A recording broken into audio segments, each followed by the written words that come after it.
የሐዋርያት ሥራ መጽሐፍን የመንፈስ ቅዱስ ወንጌል ብለው ይጠሩታል። ከርዕሱ ጀምሮ የሚያስተምረን መጽሐፍ ነው። ተስፋን ሰጥቷቸው ነው ሄደው። በዘመናት መካከል በጣም ብዙ ተሐድሶች ሐዋርያት ሥራ በሚጠናበት ጊዜ ተነስተዋል። ታስሮ ነው ወንጌል የደረሰው። ተናጋሪው ታስሮ ነው።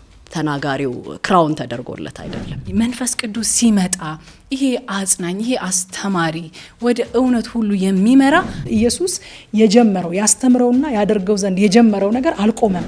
መምህራቸው የነበረው ኢየሱስ ከነሱ ሲለይ ነው ሐዋርያት ሥራ የጀመረው። ከሄደ በኋላ ካረገ በኋላ ምን ሆኑ? ታሪካችን ነው። የሐዋርያት ሥራ መጽሐፍ ታሪካችን ነው። ታሪካዊና መንፈሳዊ መልስን ይዞ የመጣ መጽሐፍ፣ በመንፈስ ቅዱስ ኃይል ወንጌልን ለዓለም ሁሉ መስበክ። የሐዋርያት ሥራ መጽሐፍ ኃይል የሌለውን ክርስትና አያውቀውም። በነገራችን ላይ ወሬ ብቻ አይደለም፣ ስራ አለው እና እዚህ ድረስ የደረሰው ክርስትና እዚህ ድረስ የደረሰው በስራ ነው። ሐዋርያቱ ከመንፈስ ቅዱስ ጋር የሰሩት ስራ አሁንም አላለቀም። የሐዋርያት ሥራ መጽሐፍ እየተጻፈ ነው። መንፈስ ቅዱስ እስካለ ድረስ ይቀጥላል። እንደ ግል ጠብቀዋለሁ፣ እንደ ህብረት እንጠብቀዋለን፣ እንደ ቤተ ክርስቲያን እንጠብቀዋለን፣ እንደ ምድር፣ እንደ ሀገር፣ እንደ ክርስቲያን ማህበረሰብ እንጠብቀዋለን።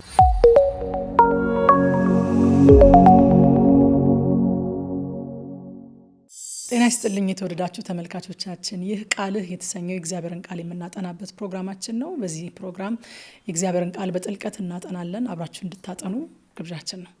የእግዚአብሔርን ቃል አብረውኝ የሚያጠኑ እጅግ በጣም የተወደዱ እህቶቼ ረቂቅ ምንዳና ሄርሜላ ተሰማ እንደተለመደው ከኔ ጋር አሉ። ዛሬ እኔ ትዕግስት እጅጉ ነኝ። አብራችሁን እንድትቆዩ በድጋሚ ጋብዛችኋለሁ። ዛሬ እንግዲህ አዲስ መጽሐፍ ልንጀምር መጥተናል። ይህንን አዲስ መጽሐፍ ስንጀምር እንግዲህ እኛ በጣም ኤክሳይትድ ነን። በጣም የጊዜው ድምጽ ነው ብለን ስላሰብን እግዚአብሔር በዚህ ዘመን በዚህ ጊዜ ይህንን መልእክት እንድናጠና ፈቅዷል ብለን ስላሰብን ይህንን መጽሐፍ ይዘን መጥተናል ወደ እናንተ። ጌታ እንዲያስተምረን አስቀድመን አብረን እንጸልይ። እግዚአብሔር አባትና አምላክ ሆይ በጌታ በኢየሱስ ክርስቶስ ስም እጅግ አድርገን እናመሰግናለን። ጌታ ሆይ እድል ነው። ማርያም መልካም እድልን መርጣለች፣ ከእርሷም አይወሰድባትም እንዳልክ በቃልህ በእግሮች ስር መቀመጥ፣ ቃልህን መስማት፣ ቃልህን ማጥናት፣ በቃልህ ዙሪያ መነጋገር እግዚአብሔር ሆይ መልካም እድል ነው። ይህንን መልካም እድል እንድንመርጥ ልባችንን ስላነሳሳ ጸጋን ስላበዛህልን እናመሰግንሃለን። እግዚአብሔር ሆይ ከእኛ ጋር የሚያጠኑትንም እኛንም ደግሞ በፊትህ ይዘን እንቀርባለን። በጌታ በኢየሱስ ክርስቶስ ስም የቃልህ ደጆች እንዲከፈቱልን፣ የቃልህ ፍቺ እንዲያበራልን፣ የቃልህ መንፈስ እንዲያገኘን፣ ከቃልህ ኢንፎርሜሽን ብቻ ሳይሆን ህይወት እንድንካፈል እግዚአብሔር ሆይ ይሄ ኃይል ያለው የሚሰራ ሁለት አፍ ካለው ሰይፍ ይልቅ የተሳለው ቃልህ በእኛም ዘመን የሚሰራ እንዲሆን እግዚአብሔር ሆይ ህይወታችንን እንዲሰራ፣ አገልግሎታችንን እንዲሰራ፣ ከኛ አልፎ የሚሰሙንን ሁሉ እንዲሰራ በጌታ በኢየሱስ ክርስቶስ ስም እንጸልያለን። እግዚአብሔር ሆይ ታሪክ እንደሚያነብሰው በፊትህ አንቀመጥም። ሕያው የሆነ ቃል፣ መንፈስ ያለበት ቃል፣ ህይወት ያለበት ቃል እንደሚካፈል ሰው በፊትህ እንቀመጣለን። አንተ እንደምትናገረው አንተ እንደምታናግረው ሰው ሆነን በፊትህ እንቀመጣለን። በመካከላችን ስላለህ ደግሞም ስለምትናገረን እናመሰግናለን። መንፈስ ቅዱስ የቃሉ ጸሐፊ አንተ ነህ። ቃሉን በቅዱሳን ሰዎች አልፈህ ያጻፍክልን አንተ ነህ። ዛሬም የምታስተምረን፣ የምታብራራለን፣ የምታስረዳን፣ እንዲጠቅመን በእምነት ከእያንዳንዳችን ጋር እንዲዋሃድ የምታደርግ አንተ ነህ። እንድትረዳን እንለምንሃለን።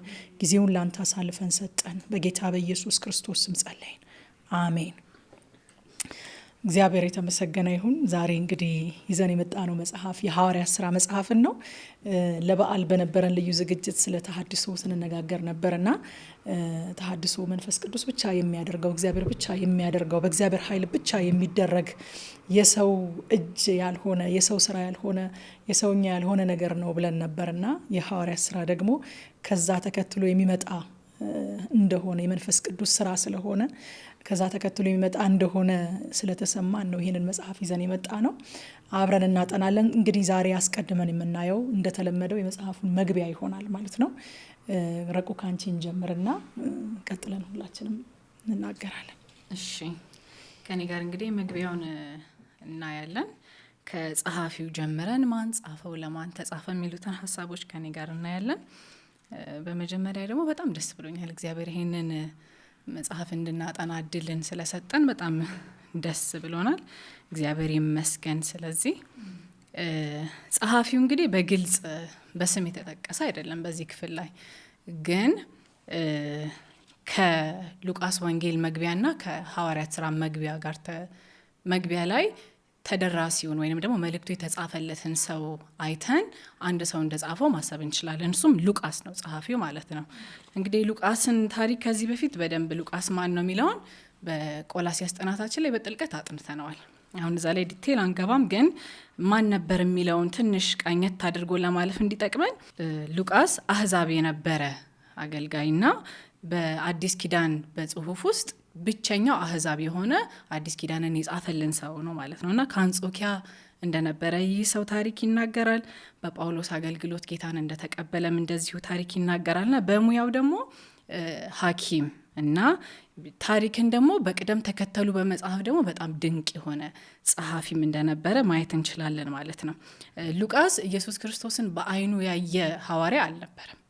ሉቃስ ወንጌል ምዕራፍ 1 ቁጥር 2 ላይ እንደዚህ ይላል፣ ይህም ታሪክ ከመጀመሪያው አንስቶ የአይን ምስክሮችና የቃሉ አገልጋዮች የነበሩት ያስተላለፉትን ነው ብሎ የአይን ምስክሮች እንዳሉ እሱ ግን የአይን ምስክር እንዳልሆነ በዚህ ክፍል ላይ ተናግሮ ያልፋል እና ቅድም እንደተናገርኩት በጣም አስደናቂ የጽሁፍ ችሎታ የነበረው ሰው እንደሆነ አይተናል። ሉቃስ ወንጌል ምዕራፍ 1 ቁጥር 3 ላይ እንደዚህ ይላል፣ ሁሉን ከመሰረቱ በጥንቃቄ ከመረመርኩ በኋላ የታሪክን ቅደም ተከተል በጠበቀ ሁኔታ ልጽፍልህ መልካም ሆኖ ታየኝ ብሎ በስነ ስርዓት ቅደም ተከተሉን ክሮኖሎጂካል ኦርደሩን በጠበቀ መልክ ነው ሉቃስ ወንጌል የተጻፈው እና አልነበረም ኢየሱስን በአካል አያውቀውም፣ ግን በአይናቸው ያዩት ከኢየሱስ ክርስቶስ ጋር አብረው ከነበሩ ሐዋርያቶች ጋር ከነርሱ እየሰማውን በቅደም ተከተል በስነ ስርዓት እንደጻፈው እናያለን ማለት ነው። መልእክት ተቀባዩ ማን ነው? ይህ መልእክት ለማን የተጻፈው ሚላውን ስናይ ከሉቃስ ወንጌል ምዕራፍ 1 ቁጥር 3 እና ሐዋርያት ሥራ ምዕራፍ 1 ቁጥር 1 ላይ ያለውን ማየት እንችላለን። መግቢያው ላይ እንደዚህ ይላል። ሉቃስ ወንጌል ምዕራፍ 1 ቁጥር 3 ክቡር ቴዎፍሎስ ሆይ እኔም በበኩሌ ሁሉን ከመሰረቱ በጥንቃቄ ከመረመርኩ በኋላ ቅደም ተከተሉን በጠበቀ ሁኔታ ልጽፍልህ መልካም ሆኖ ታየኝ ይለዋል እና ቴዎፍሎስ ለሚባል ሰው እንደሆነ እናያለን። እንዲሁም ሐዋርያት ሥራ ምዕራፍ 1 ቁጥር 1 ላይ ቴዎፍሎስ ሆይ ብሎ ነው የሚጀምረው። ስለዚህ ይህ መልእክት የተጻፈው ለአንድ ግለሰብ እንደሆነ ማየት እንችላለን ማለት ነው። ቴዎፍሎስ ማን ነው የሚለውን ስናይ ቴዎፍሎስ እንግዲህ የአንጾኪያ ተወላጅ የነበረ አይሁዳዊ ያልሆነ አህዛብ የነበረ ሰው እንደሆነ ይታወቃልና ሉቃስ ከሚጠራው አጠራር ተነስተን ክቡር ቴዎፍሎስ ሆይ ስለሚለው የተከበረ ባለስልጣን ወይም ባለሀብት የነበረ ሰው እንደሆነ ማየት እንችላለን። የስሙን ትርጓሜ ስናይ ቴዎፍሎስ ማለት the lover of God ማለት ነው፣ እግዚአብሔርን የሚወድ ማለት ነው እና ወንጌልን የሰማ በክርስቶስ ኢየሱስ ያመነ ፕላስ ደግሞ በጣም ባለጠጋ የነበረና ለወንጌል ደግሞ ቅናትና ፓሽን የነበረው ሰው እንደነበረ ታሪክ ይናገራል እና ይህንን ሐዋርያት ሥራን ሉቃስ ሲጽፍለት ለቴዎፍሎስ ቅድም እንዳነበብኩት በቀደመው ጽሁፌ ብሎ ሪፈር ያደርጋልና ሉቃስ ወንጌልን ነው በቀደመው ጽሁፌ የሚለውና ሉቃስ ወንጌልና ሐዋርያት ሥራ አንድ መጽሐፍ ሆኖ ቮሊዩም 1 እና ቮሊዩም 2 እንደሚባለው ማለት ነው። ክፍል 1 እና ክፍል 2 እንደሚባለው ለአንድ ሰው ነው የተጻፈው። ቀደም ተብሎ የሉቃስ ወንጌል ነበር የተጻፈለት። ኢየሱስ ክርስቶስ እንዴት አስተማረ በምድር ላይ ከነማን ጋር ነበረ፣ ስለ ሞቱ፣ ስለ ትንሳኤው፣ ስለ ማረጉ በሉቃስ ወንጌል ላይ ጽፎለታል ማለት ነው። አሁን ደግሞ ኢየሱስ ክርስቶስ ካረገ በኋላ ምን ተፈጠረ ሐዋርያቱ ላይ የሚለውን ደግሞ ቀጥሎ በሐዋርያት ሥራ ነው ማለት ነው የሚታየውና ልክ ጌታ ኢየሱስ ክርስቶስ መጨረሻ አካባቢ ሉቃስ ምዕራፍ 24 ቁጥር 49 አካባቢ ተስፋን ሰጥቷቸው ነው ሄደው። የሆነን ተስፋ ሰጥቷቸዋል፣ መንፈስ ቅዱስ ይመጣል ብሎ ተስፋን ሰጥቷቸው ነው ሄደውና መንፈስ ቅዱስ ሲመጣ ይሄ አጽናኝ፣ ይሄ አስተማሪ፣ ወደ እውነት ሁሉ የሚመራ አንድ የሚመጣ መንፈስ አለ፣ እሱም እግዚአብሔር ነው፣ እግዚአብሔር መንፈስ ቅዱስ ብሎ ተስፋን ሰጥቷቸው ይሄዳል። ይሄን ከጌታ አፍ የሰሙትን ነው እንግዲህ ሲመጣ የሚሆነውን ነገር በሐዋርያት ሥራ የሚያትትልን ማለት ነው። እና ምን ሆነ ማለት ደቀ መዛሙርቱ ጌታ ኢየሱስ ክርስቶስ የሚወዱት በቃ የሚያበላቸው የሚያጠጣቸው እግሩ ስር ከሄደ በኋላ ካረገ በኋላ ምን ሆኑ ደቀ መዛሙርታት፣ ቤተ ክርስቲያንስ ምን ሆነች የሚለውን ነገር ነው እንግዲህ በሐዋርያት ሥራ በደንብ የምናየው ማለት ነው። እና ምንም የማይታወቁ የነበሩ አይሁዳውያን የክርስቶስ ደቀ መዛሙርት ስማቸው በዓለም እንዴት እንደናኘ እናያለን በዚህ መጽሐፍ ውስጥና ክርስቶስ ሲሰቀል ሲያርግ በጣም በፍርሃት በጭንቀት የነበሩ ሐዋርያት ከዛ በጣም ጀግና ሲሆኑ እናያለን እና ያልተማሩ የነበሩ ሰዎች ሐዋርያ ሥራ ምዕራፍ 4 ቁጥር 13 ላይ እንደዚህ ይላል፣ ጴጥሮስና ዮሐንስ እንዲህ በድፍረት ሲናገሩ ባዩአቸው ጊዜ ተደነቁ ይላል። ምንድነው እንደዚህ ቦልድነስ የሰጣቸው ምንድነው የሚሉትን ነገሮች በሙሉ በዚህ መጽሐፍ ውስጥ የምናየው ነው ማለት ነው። እና ስለዚህ ሐዋርያት ሥራ ለነዚህና እነዚህ ለመሳሰሉ ጥያቄዎች ታሪካዊና መንፈሳዊ መልስን ይዞ የመጣ መጽሐፍ። የመጽሐፉ ዋና ሐሳብ ምንድነው የሚለውን ያየን እንደሆነ በመንፈስ ቅዱስ ኃይል ወንጌልን ለዓለም ሁሉ መስበክ። ይሄ ነው ሙሉ የሐዋርያት ሥራ ቲሙ ወይም ዋና ሐሳቡ ይሄ ነው። ቁልፍ ጥቅሱ ምንድነው ያለን እንደሆነ ምዕራፍ 1 ቁጥር 8 ነው። እሱም ነገር ግን መንፈስ ቅዱስ በእናንተ ላይ በሚወርድበት ጊዜ ኃይልን ትቀበላላችሁ፣ በኢየሩሳሌም፣ በይሁዳ፣ በሰማሪያ ሁሉ እስከ ምድር ዳርቻ ምስክሮቼ ትሆናላችሁ የሚለው ይሄ የቁልፍ ጥቅሱ ነው ማለት ነው። እንግዲህ የሐዋርያት ሥራ ከታሪኩ ከጀመረበት ኢየሱስ ክርስቶስ ካረገበት ጊዜ ጀምሮ እስከ የጳውሎስ ሮም መታሰር ድረስ 30 ዓመታትን የፈጀ ታሪክ ነው። ከ30 ኤዲ እስከ 62 ኤዲ አካባቢ ነው ይሄ ታሪክ የተፈጸመው። የተጻፈውም ጳውሎስ ሮም በታሰረ ጊዜ ሉቃስ አብሮት ነበርና በዛ ጊዜ ሊሆን ይችላል የተጻፈው ተብሎ ይገመታል ማለት ነው። እንግዲህ በእኔ አሁን ላይ ታሪካዊ ዳራውን እንደዚህ ነው የተዘጋጀሁት። ጌታ ይባርክሽ ረቆ። ሐዋርያት ሥራ እንግዲህ በጣም አስደናቂ መጽሐፍ ነው። በጣም ኤክሳይቲንግ ነው። መቼስ ሁላችንም የምንወደው መጽሐፍ ነው። ደግሞ ሐዋርያት ሥራ ሲጠና በብዙ ቦታዎች በታሪክም እንደምናየው የሚሆን ነገር አለ። ይህንን ነገር ደግሞ እንጠብቃለን፣ በመካከላችንም እንጠብቃለን፣ አብረውን በሚያጠኑ ሰዎች መካከልም እንጠብቃለን። በዘመናት መካከል በጣም ብዙ ተሐድሶዎች ሐዋርያት ሥራ በሚጠናበት ጊዜ ተነስተዋል እና እግዚአብሔር ሐዋርያት ሥራን እንድናስጠና እና አብረን እንድናጠና በልባችን ሲያስቀምጥ ሊያደርግ ያሰበው ነገር አለ ብዬ አምናለሁኝ እና በዚህ መንፈስ ነው አብረውን እንዲያጠኑ የምፈልገው ተመልካቾቻችንም ጀስት እንደ ሐዋርያት ሥራ የሚባለውን መጽሐፍ ኤክስፕሎር ከማድረግ ባለፈ እግዚአብሔር በዘመናት መካከል ያስለመደን ነገር አለ፣ ትውልዱን ያስለመደው ነገር አለ። ይሄ መጽሐፍ ሲጠና አብሮ የመጽሐፉ መንፈስ በሕዝቡ ላይ ያርፋል እና ይህንን መንፈስ በመጠባበቅ ሆነው እንዲያጠኑ በእውነት ደብተር ከማዘጋጀት ስክሪፕቶ ከማዘጋጀት ሃይላይተር ከማዘጋጀት ባለፈ ልብን በማዘጋጀት ይህንን መጽሐፍ አብረውን እንዲያጠኑ ነው የማበረታታው። እኔም እንደዛ ነው የመጣሁት፣ ልብን ማዘጋጀት። እንደውም ቀደም ብሎ ከቀረጻ በፊት ከረቁ ጋር እያወራን ነበረ። በጣም ከፋክቶቹ ይልቅ መንፈሱ ላይ ትኩረት እንድናደርግ እየተባባልን ነበር እና ፋክቶች አሉ። ፋክቶችን እኛ እንወዳለን፣ ማወቅም እንፈልጋለን። የእግዚአብሔር ቃል ስለሆነ የእግዚአብሔር ሀሳብ ስለሆነ ታሪካችን ስለሆነ ከታሪካችን ምንም ሚስ ማድረግ አንፈልግም። አት ሴም ታይም ደግሞ መንፈሱንም ሚስ ማድረግ አንፈልግም እና ይህንን እንደው አስቀድሜ ተናግሬ ልለፍ ብዬ ነው። እኔም እንግዲህ የመጽሐፉን ዓላማና የመጽሐፉን አስፈላጊነት ነው የማየው። ደግሞ የሐዋርያት ሥራ እንግዲህ ብዙዎች የመንፈስ ቅዱስ ስራን ብለው ይጠሩታል። ያው መንፈስ ቅዱስ በሐዋርያቱ አልፎ የሰራው ስራ ስለሆነ ሊትራሊ ሐዋርያቱ በጉልበታቸው በአቅማቸው የሰሩት ሳይሆን በመንፈስ ቅዱስ ኃይል በእነሱ የተሰራውን ስራ ስለሆነ የሚተርከው የመንፈስ ቅዱስ ስራ ተብሎ ይጠራል።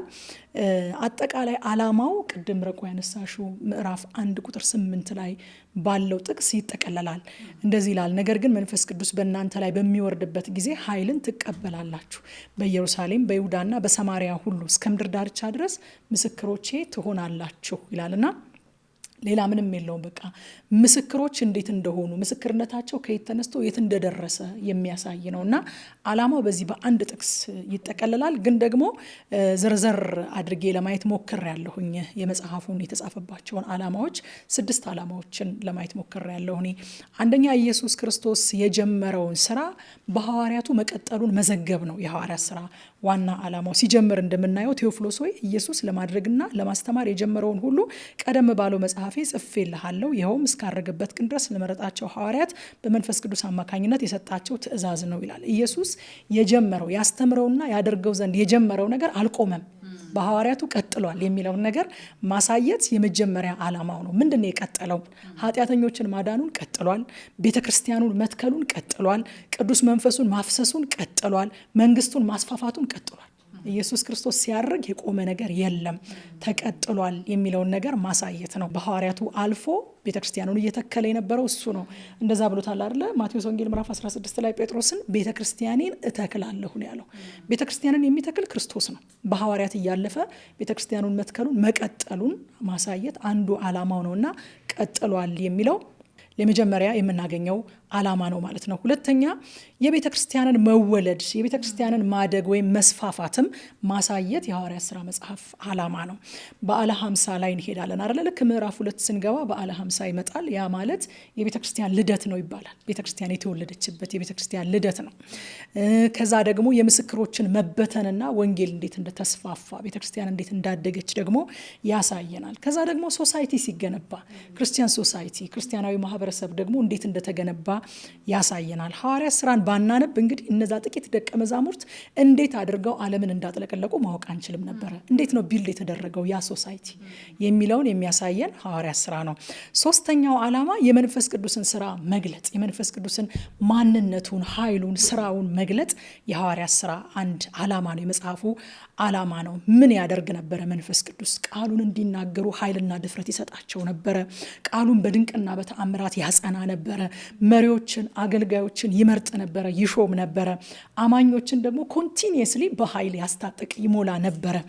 መጽሐፍ ቅዱስ አስተማሪዎች ይህንን የሐዋርያት ሥራ መጽሐፍን የመንፈስ ቅዱስ ወንጌል ብለውም ይጠሩታል። ጎስፕል ኦፍ ዘ ሆሊ ስፒሪት ተብሎም ይጠራል። እና የመንፈስ ቅዱስ ሥራ የመንፈስ ቅዱስ ኃይል የመንፈስ ቅዱስ ማንነትም በጣም በጉልህ የተገለጠበት በጣም ሪፈር የምናደርገው አይደለ? ስለ መንፈስ ቅዱስ ማጥናት ስንፈልግ ሪፈር የምናደርገው መጽሐፍም ነው። ከዚህ አንጻርም ይጠቅመናል ይሄ መጽሐፍ ማለት ነው። ስለዚህ ሐዋርያት ሥራ የመንፈስ ቅዱስ ሥራ ወደ ምድር የመጣበትን ዓላማ ስጦታዎቹን ለማስረዳት በጣም ይጠቅመናል ማለት ነው። አራተኛው ዓላማው ወንጌል እንዴት ከይሁዳ ወጥቶ ወደ አሕዛብ እንደደረሰ ደግሞ ማሳየት ነው። ጌታ ኢየሱስ ክርስቶስ እንግዲህ ምን ብሏቸዋል? መጀመሪያ በኢየሩሳሌም፣ በይሁዳ፣ በሰማሪያ እስከ ምድር ዳርቻ ማፕ አስቀምጦላቸዋል። እና ይህንን ማፕ እንዴት ነው ከቨር ያደረጉት የሚለውን ነገር የሐዋርያት ሥራ መጽሐፍ ነው የሚያሳየን ማለት ነው። እንግዲህ በጣም ብዙ እኮ እንትኖች አሉ፣ ኦብስታክሎች አሉ፣ እንቅፋቶች ነበሩ። የዘርን፣ የመልክዓ ምድርን፣ የሃይማኖትን፣ የባህልን እንቅፋቶች ሁሉ አልፈው ከኢየሩሳሌም ወደ ሰማሪያ ከዛ ወደ ሌሎች አህዛብ ከዛ ወደ ሮም እንዴት እንደደረሰ ያሳየናል። እንደውም ይሄ አህዛብ ባንተ ይባረካሉ የሚለው ለአብርሃም የተሰጠው ተስፋ እንዴት ከኢየሩሳሌም ወጥቶ እስከ ምድር ዳርቻ ድረስ እንደሄደ ያ ኪዳን እንዴት ፍጻሜ እንዳገኘ የምንረዳበት መጽሐፍ ነው ማለት ነው። አምስተኛው ዓላማ እኔ ያገኘሁት ክርስትናን መመከት አፖሎጀቲክ ፓርትም አለው። ክርስትናን ይመክታል የሐዋርያት ሥራ መጽሐፍ። ለምንድን ነው እንግዲህ ወንጌላትንም ስናነብ ስናጠና እንደምናየው በዛን ዘመን አይሁድ በጣም ጭቆና ውስጥ ስለነበሩ የሮም መንግስት በጣም ይጨቁናቸው ይገዛቸው ስለነበረ ክርስትና ከሮም መንግስት አገዛዝና ጭቆና ሊያወጣቸው የመጣ አንድ የተቋቋመ የፖለቲካ ፓርቲ እንደሆነ የማሰብ አይነት ቴንደንሲ ነበረ። ጌታ ኢየሱስ ክርስቶስንም እንደዛ አድርገው ያስቡት ነበር አይደለም? ከሮም ነፃ ሊያወጣቸው እንደመጣ። እሱ ግን መጀመሪያ ወደዛ ባርነት ወደ አካላዊ ባርነት የወሰዳቸውን መንፈሳዊ ባርነት ሊሰብርላቸው እንደመጣ በተደጋጋሚ ይነግራቸው ነበረ። እና ክርስትናን እንደዛ አድርጎ የማየት ከሮም ነፃ ሊያወጣቸው የመጣ አንድ የፖለቲካ ፓርቲ አድርጎ የማየት እሳቤ ስለነበረ ሉቃስ ይመክታል ይሄንን እሳቤ። ክርስትና በሮም መንግስት ላይ ለማመጽ የተቋቋመ የፖለቲካ ፓርቲ ሳይሆን በክርስቶስ ሞትና ትንሣኤ ላይ ማዕከል ያደረገ በዛ ላይ የተመሰረተ የብሉይ ኪዳን ተስፋዎች ፍጻሜ ወይንም ሙላት መሆኑን በጣም ያስረግጥላቸዋል ማለት ነው ሉቃስ። ስድስተኛ ዓላማው ሞዴል ማስቀመጥ ነው። ለቤተ ክርስቲያንና ለታላቁ ተልእኮ ሞዴል ለማስቀመጥ ነው የተጻፈው። ሐዋርያት ሥራ የመጀመሪያዊቱን ቤተክርስቲያን ታሪክ የምናገኝበት ብቻ ሳይሆን ቤተክርስቲያን ምን መምሰል እንዳለባት፣ ታላቁ ተልእኮ እንዴት መከናወን እንዳለበት፣ መሪዎች እንዴት መምራት እንዳለባቸው፣ አገልጋዮች እንዴት መመረጥ እንዴት መሾም እንዳለባቸው የምናገኝበት ሞዴል የሆነ መጽሐፍም ነው ማለት ነው። ጸሎትን ያስተምረናል። ጸሎት ምን መምሰል አለበት፣ ወንጌል ስርጭት እንዴት መሆን አለበት፣ ደቀ መዛሙርት መሆንን፣ ደቀ መዛሙርት ማድረግን፣ ቤተክርስቲያንን መትከልን፣ ቤተክርስቲያንን መምራትን፣ ማስተዳደርን፣ በመከራ መጽናትን፣ ልግስናን፣ በመንፈስ ቅዱስ ኃይል መሞላትንና ማገልገልን፣ እነዚህና መሰል እውነቶችን ሐዋርያቱን ሞዴል እያደረገ ሉቃስ በዚህ መጽሐፍ ያስተምረናል ማለት ነው። የመጽሐፉን አስፈላጊነት ደግሞ ስናይ አንደኛ በወንጌላትና በመልእክታት መካከል እንደ ድልድይ ሆኖ ያገለግለናል። 4ቱን ወንጌላት እንደጨረስን 21ዱን መልእክታት ከመጀመራችን በፊት መሀል ላይ እንደ ድልድይ ሆኖ ሐዋርያት ሥራ መጽሐፍ ያገለግለናል። እንግዲህ የሐዋርያት ሥራ መጽሐፍ ባይኖር ኖሮ የሐዋርያው ጳውሎስን መልእክቶች ለመረዳት በጣም አዳጋች ይሆን ነበር። ጳውሎስ ማን ነው? ጳውሎስ እንዴት ነው ሄዳ ነው? የሚጽፍላቸው አህዛብ ማን ናቸው? እንዴት የቤተ ክርስቲያን አካል ሆኑ እነዚህ አህዛብ? ሐዋርያት ሥራ ምዕራፍ 15 ላይ የኢየሩሳሌምን ጉባኤ ምን ይመስል ነበር? እዛ የተላለፉት ውሳኔዎች ናቸው መልእክቶችን አፌክት እያደረጉ የሚሄዱት እና እነዚህን ሁሉ ነገሮች ለመረዳት ከወንጌላት ተነስተን ወደ መልእክታት ለመግባት ድልድይ ሆኖ ያገለግለናል ማለት ነው። መንፈሳዊውን ብቻ ሳይሆን ደግሞ ታሪካዊውንም ክስተት እንደ ድልድይ ሆኖ የሚያገጣጥምልን ይሄው መጽሐፍ ነው። ከሮሜ መልእክት እስከ ራእይ ያሉትን ታሪኮች በታሪክ ውስጥ የተከሰቱባቸውን ስፍራዎች በወቅቱ የነበረውን ስርዓት ለመረዳት በጣም ይጠቅመናል የሐዋርያት ሥራ መጽሐፍን ማጥናታችን ማለት ነው። ሁለተኛ አስፈላጊነቱ የጌታ የኢየሱስ እርገት የነገር ሁሉ ድምዳሜ እንዳልሆነ ገልጦ በተግባር ያሳየናል። እዛ ጋር አላበቃም የሚለውን ነገር ያሳየናል። ኢየሱስ ከእርገቱ በኋላም ሲገዛ፣ ሲልክ፣ ኃይልን ሲያስታጥቅ፣ ቤተክርስቲያኑን ሲመራ በሐዋርያት ሥራ መጽሐፍ ውስጥ ተገልጦ እናየዋለን ማለት ነው። ሶስተኛ አስፈላጊነቱ ለቤተ ክርስቲያን የታሪኳን ጅማሬ ያሳያታል። ባጭሩ ታሪካችን ነው። የሐዋርያት ሥራ መጽሐፍ ታሪካችን ነው። እንዴት ነው የተወለደችው ቤተ ክርስቲያን? እንዴት ነው ያደገችው? ምን አይነት ስርዓቶች ነበሯት? ምን አይነት አስተዳደግ ነበራት? የሚለውን ነገር የሚያስተምረን ታሪካችን ነው ማለት ነው። ኢትስ አወር ሂስትሪ ሐዋርያት ሥራ መጽሐፍ። ዘፍጥረት የሰው ልጆችን አካላዊ አመጣጥ እንደሚያሳይ ሁሉ ሐዋርያት ሥራ ደግሞ የአማኙን ማህበረሰብ መንፈሳዊ አመጣጥ የምንረዳበት መጽሐፍ ነው። አሁን ሰው እንዴት ተፈጠረ፣ ሰው እንዴት ጀመረ የሚለውን ነገር ማወቅ ስንፈልግ ዘፍጥረት ላይ ነው የምንሄደው አይደለ? እንዴት እግዚአብሔር እንደፈጠረው፣ ምን አይነት ስልጣን እንደሰጠው፣ ምን አይነት ማንዴት እንደነበረው፣ የተሰጠው ትእዛዝ ምን እንደነበረ፣ እንዴት እንደወደቀ፣ ከዛ ደግሞ እንዲነሳ እንዴት አይነት ተስፋ እንደሰጠው የሰውን ታሪክ አካላዊ አመጣጡን ልክ ከዘፍጥረት መጽሐፍ እንደምናገኘው መንፈሳዊ ታሪካችን ደግሞ እንዴት ጀመረ፣ እንዴት ተወለደች ቤተክርስቲያን፣ የኛ ማህበረሰብ፣ የአማኙ ማህበረሰብ እንዴት ጀመረ የሚለውን የሐዋርያት ሥራ መጽሐፍ ያስተምረናል ማለት ነው። አራተኛው አስፈላጊነቱ ክርስትና በኃይል እንደሆነ ያስተምረናል። ሃሌሉያ! በእውነት ሐዋርያው ጳውሎስ የሚናገረው ቃል በጣም ደስ ይለኛል። ወደ እናንተ ስመጣ በሰው ጥበብ አልመጣሁም፣ የሰውን ጥበብ እየተናገርኩኝ አልመጣሁም፣ ኃይልንና መንፈስን በመግለጥ ነው የመጣሁት ይላል እና ክርስትና በኃይል እንደሆነ የሐዋርያት ሥራ መጽሐፍ ያስተምረናል። የሐዋርያት ሥራ መጽሐፍ ኃይል የሌለውን ክርስትና አያውቀውም። በነገራችን ላይ አያውቀውም። የሚያውቀው ኃይል ያለውን ክርስትና ነው። በኃይል እየሰፋ የሄደ፣ በኃይል እየጸና የሄደ፣ በኃይል እየተገለጠ የሄደ የኃይል እምነት ነው የሚያውቀው እንጂ ኃይል የሌለውን ክርስትና አያውቅም። በጸሎት ኃይል መቀበልን ከሐዋርያት ሥራ መጽሐፍ ነው የምንማረው። በኃይል መመስከርን፣ በመከራ ውስጥ ያለ ድፍረትን፣ ልዕለ ተፈጥሯዊ መለኮታዊ የሆነ ጣልቃ ገብነትን እያሳየን የሚሄድ መጽሐፍ ነው። ይህንን ነው የሚያውቀው የሐዋርያት ሥራ መጽሐፍ ማለት ነው። አምስተኛውና የመጨረሻው የዚህ መጽሐፍ አስፈላጊነትን ያየሁት ወንጌል እንደማይቆም ያሳየናል። ወንጌል አይቆምም። ወንጌልን ሊያስቆሙ የሚችሉ በጣም ብዙ ነገሮች ገና ሲጀምር ከምዕራፍ 2 ጀምሮ በጣም በርካታ ነገሮችን እናያለን፣ ወንጌልን የሚገዳደሩ ነገሮች። ግን በዚህ ሁሉ ውስጥ ወንጌል የማይቆም ነገር መሆኑን ደግሞ እንመለከታለን። የሐዋርያቱን እያንዳንዱን የሚያልፉበትን ዱካቸውን ተከትለን ስንሄድ ወንጌልን ለማስቆም በቂ ናቸው የሚባሉ በርካታ ምክንያቶችን እናስተውላለን። ግን ደግሞ በዚህ ሁሉ ውስጥ ወንጌል እንደማይቆም እናያለን። የሕዝብ ተቃውሞ እንደማያስቆመው፣ መታሰር፣ መንገላታት እንደማያስቆመው፣ ባለስልጣናት፣ መንግስታት፣ ሀያላን እንደማያስቆሙት፣ አጋንንት እንደማያስቆሙት፣ ሰማዕትነት እንደማያስቆመው፣ ቃሉ እያደገ እንዳይሄድ እንደማያግደው በሐዋርያት ሥራ መጽሐፍ እንመለከታለን ማለት ነው። ሐዋርያት ሥራ ምዕራፍ 6 ቁጥር 7 ላይ እንደዚህ ይላል፣ የእግዚአብሔርም ቃል እየሰፋ ሄደ፣ የደቀ መዛሙርቱም ቁጥር በኢየሩሳሌም እጅግ እየበዛ ሄደ፣ ከካህናትም ብዙዎቹ ለእምነት የታዘዙ ሆኑ ይላል። ሐዋርያት ሥራ ይህንን የሚያሳየን ወንጌል አይቆምም። ካህናት ተቃዋሚዎች ነበሩ፣ እየታዘዙ ሄዱ። በጣም ብዙ ስደት ነበረ፣ በጣም ብዙ እስራት ነበረ፣ በጣም ብዙዎች ይገደሉ ነበረ። ግን የእግዚአብሔር ቃል እየሰፋ ሄደ ይለናል። የእግዚአብሔር ቃል በምንም አይነት ሁኔታ እየሰፋ የሚሄድ እንጂ የሚቆም እንዳልሆነ ያሳየናል። ስለዚህ በአጠቃላይ እንግዲህ የከበረው ጌታ ያረገው ጌታ በመንፈስ ቅዱስ ኃይል በቤተ ክርስቲያን አማካኝነት እንዴት ህዝቦችን በወንጌል እንደደረሰ ማሳየት የመጽሐፉ ዋና ዓላማ ነው ማለት ነው።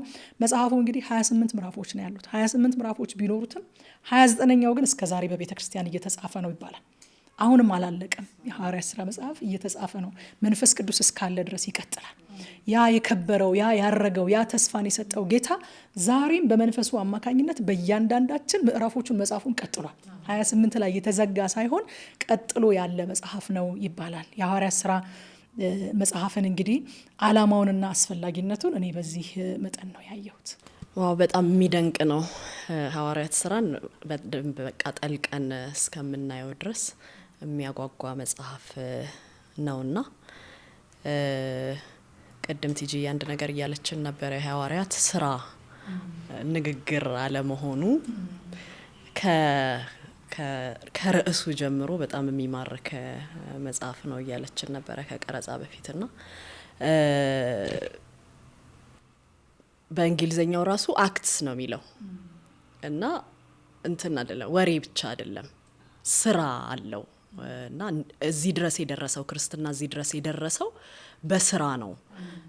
ሐዋርያቱ ከመንፈስ ቅዱስ ጋር የሰሩት ስራ አለ እና ንግግር ብቻ እንዳልሆነ ስራ እንዳለበት መስፋት፣ የክርስትና መስፋት፣ የወንጌል መስፋት፣ ሰዎች ወደ እግዚአብሔር መንግስት መጨመራቸው ስራ እንደሚጠይቅ ያሳየናልና ከርዕሱ ጀምሮ የሚያስተምረን መጽሐፍ ነው። ደግሞ ለዚህ ዘመን ቀደም ቲጂ እንዳልሹ በጣም የሚያስፈልገን ልናጠናው የሚያስፈልገን መጽሐፍ ነውና በጣም የማረከኝ በቃ ለካ መጽሐፍ ቅዱስ ይሄን ክፍል ሐዋርያት ሥራ ከተጠና በኋላ የተነሱ ሪቫይቫሎችን ታሪኮችን እናውቃለን። እሱን አሁን ነው የገባኝና እግዚአብሔር ፎር ሳምቲንግ እያዘጋጀን እንደሆነ ተስፋ እናደርጋለን። እንደ ግል ጠብቀዋለሁ፣ እንደ ህብረት እንጠብቀዋለን፣ እንደ ቤተ ክርስቲያን እንጠብቀዋለን፣ እንደ ምድር እንደ ሀገር እንደ ክርስቲያን ማህበረሰብ እንጠብቀዋለን።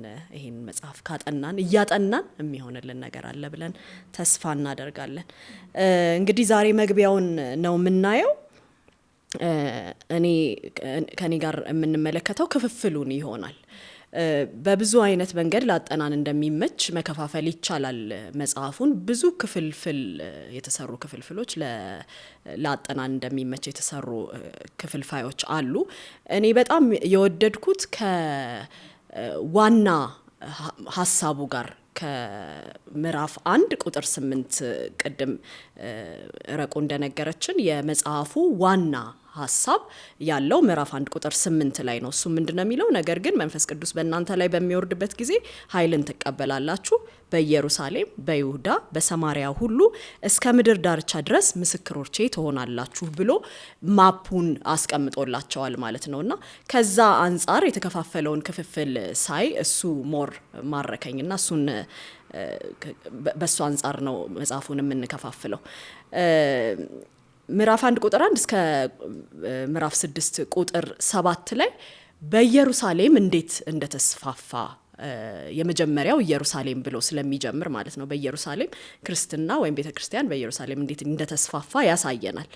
እያንዳንዱ ክፍል ላይ ሲያልቅ የሚያነሳቸው ክፍሎች የሚያነሳቸው ቁጥሮች መስፋቱን የሚገልጹ ናቸው። ምዕራፍ 6 ቁጥር 7ን ቀደም ቲጂ ይገልጸዋለች። ምንድነው የሚለው? የእግዚአብሔርም ቃል እየሰፋ ሄደ፣ የደቀ መዛሙርቱም ቁጥር በኢየሩሳሌም እጅግ እየበዛ ሄደ፣ ከካህናትም ብዙዎቹ ለእምነት የታዘዙ ሆኑ ብሎ ይጨርሳል ማለት ነው። ኢየሩሳሌም ላይ እንዴት እንደሰፋ ነግሮን ይጨርሳል ይሄኛው ክፍልፋይ ምዕራፍ 6 ቁጥር 7 ላይ ማለት ነው። ሁለተኛው ከምዕራፍ 6 ቁጥር 8 እስከ ምዕራፍ 9 ቁጥር 31 ላይ ወንጌል ሰማሪያ መድረሱን ያሳየናል። እንግዲህ ይሄን ደግሞ የተከናወነው በእስጢፋኖስ ሞት ምክንያት እንደሆነ ያሳየናል። እዚህ ጋር ታሪኩ በጣም ትራጀዲ ነው የሚመስለው። ኢየሩሳሌም ላይ ቤተክርስቲያን ክርስትና እየተስፋፋ ሄደ ካለን በኋላ በጣም ትራጀዲክ የሆነ አንድ ታሪክ ይተርክልናል። እሱም እስጢፋኖስ የሚባለው ሰው እንዴት እንደተወገረ ነው የሚነግረን። እግዚአብሔር ግን ያንን ተጠቅሞ ይሄንን ዋና የሆነውን መስፋፊያ የሆነውን ነገር እንዴት እንዳደረገ እንመለከታለን። እኔ ብዙ ጊዜ ይሄን ክፍል ሳየው በጣም ደስ ይለኛል። በቃ እግዚአብሔር እንዴት የማይመስልን ነገር ለመብዛት የማይመስልን ነገር ለማየል እንዴት እንደሚጠቀምበት ቃሉን ለመፈጸም የተናገረውን ንግግር ለመፈጸም እንዴት እንደሚጠቀምበት እናያለንና እዚህ ክፍል ላይ በስጢፋኖስ ሞት ምክንያት ወደ ሰማሪያ ወንጌል እንዴት እንደደረሰ ይነግረናል። 9:31 ላይ እንዲህ ይላል። በዚህ ጊዜ በይሁዳ በገሊላ እና በሰማሪያ ያለችው ቤተክርስቲያን በሰላም መኖር ጀመረች፣ ተጠናከረችም። ደግሞም እግዚአብሔርን በመፍራት እየተመላለሰችና በመንፈስ ቅዱስ እየተጽናናች በቁጥር እየበዛች ሄደች ይላል። ከዛ ከኢየሩሳሌም ወጣ ማለት ነው፣ ሰማሪያ ደረሰ። ይሄኛው ክፍል ያስረዳናል። ሶስተኛው 9:32 ላይ ይጀምርና 12:24 ላይ ደማስቆ ላይ እንዴት እንደገባ እንዴት እንደሄደ ጳውሎስ በደማስቆ ኢየሱስን እንዴት እንደተገናኘው ከዚህ በፊት ባለው ክፍል ይነግረናል። ደማስቆ ማለት የሶሪያ ከተማ ናት። የሶሪያ ካፒታል ሲቲ የሆነችው ወይም ደግሞ ዋና ከተማ የሆነችው ደግሞ አንጾኪያ ነች እና እዛ ላይ ወንጌል እንዴት እንደደረሰ ያሳየናል። ስለዚህ ይሄ ምንድነው የሚለው 1:8 ላይ ኢየሩሳሌም አለ፣ ይሁዳ አለ፣ ሰማሪያ ብሎ ነው የሚቀጥለው። በኢየሩሳሌም በይሁዳ ከዛ በሰማሪያ እያለ ነው የሚሄደውና ሰማሪያ ላይ ደግሞ እንዴት እንደደረሰ ይሄኛው ክፍል ያስረዳናል። ከዛ በኋላ አህዛብ ጋር እንዴት እንደደረሰ ወንጌል አህዛብ ጋር እንዴት እንደደረሰ በጴጥሮስ አማካኝነት ለቆርኔሊዮስ ወንጌልን ከሰበከለት በኋላ ቆርኔሊዮስና ቤተሰቦቹ አህዛብ ናቸው።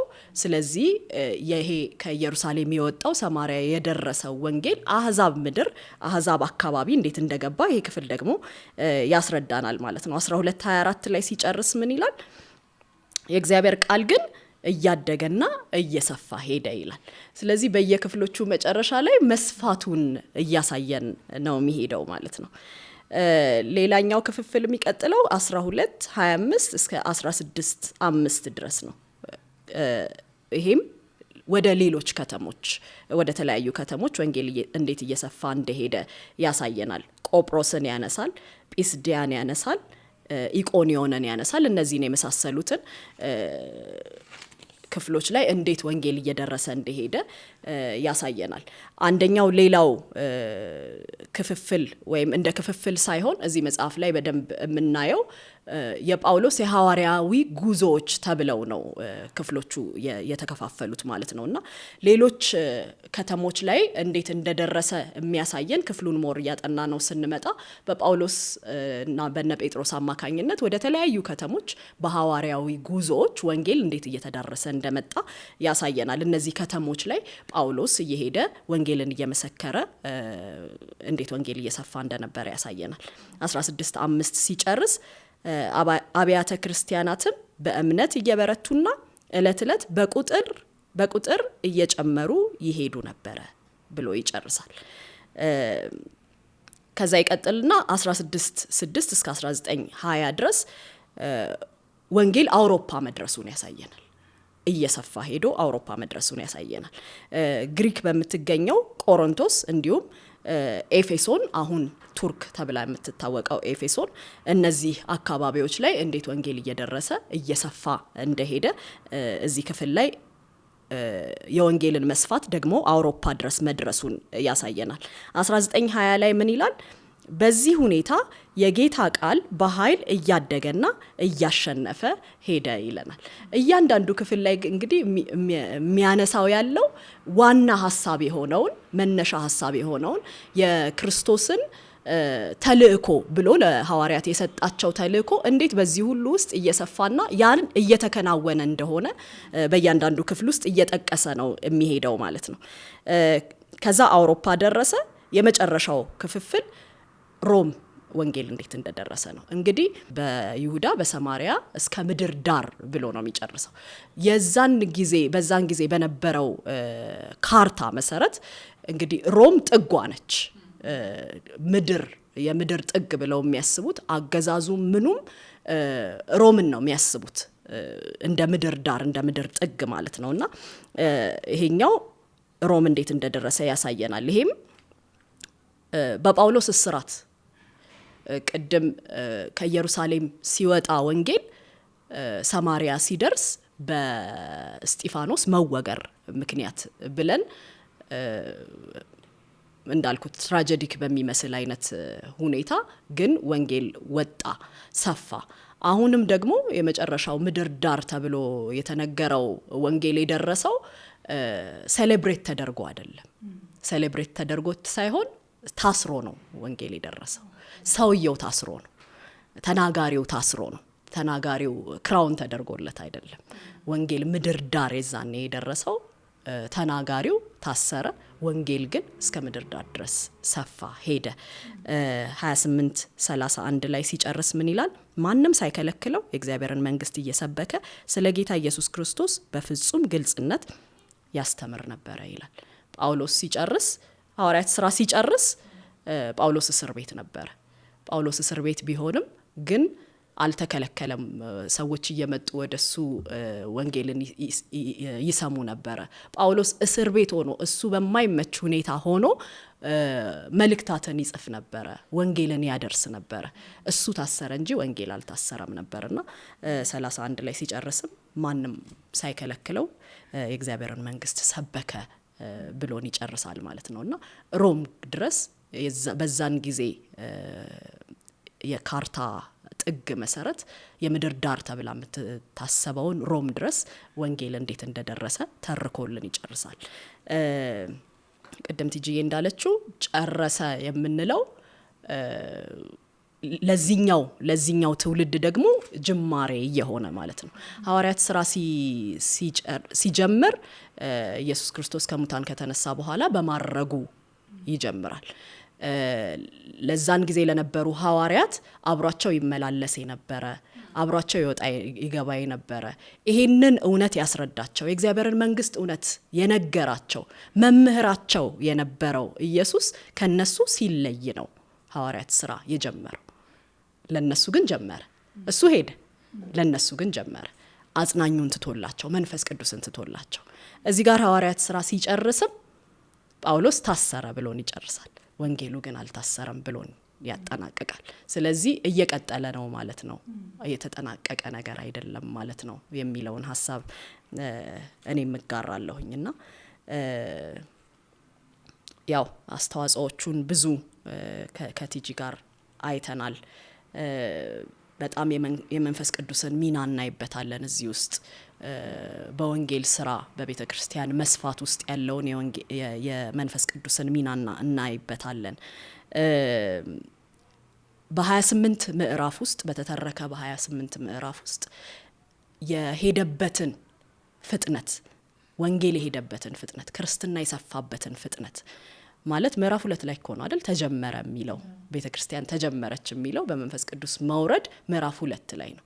60 ምዕራፍ አይደለም የተተረከልን፣ 28 ምዕራፍ ውስጥ ግን ሮም ደርሷል።